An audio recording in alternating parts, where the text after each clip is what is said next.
So yun mga bossing. So meron nga pala tayong na-repent dito. Yan. Ito na nga yung cover ng Wave Eye mga boss. So napansin nyo, may alikabok.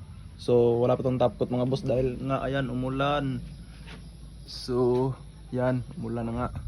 So naabutan tayo ng ulan mga boss dahil sobrang busy. So ito yung ibang parts. So yung crankcase mga boss nito. So napatid ko na sa may-ari yung crankcase sa makina. So ito na nga yung ano, ibang parts. Parts na parts. And then hub, clinch hub. Hindi masyadong makintab mga boss dahil na ano, nagagabihan na. So kung maarawan to, klarong-klaro talaga yung kintab mga boss. Yun. So ito bukas na lang ng umaga natin to i-top coat mga boss. Ang gamit natin top coat is Ansal na urethane paint mga bossing. So yun lang yung update natin mga bossing. Basta kintab na siya kahit wala pang top coat. Klarong-klaro na nga yung ano, ugat sa ating kamay, tsaka dumi.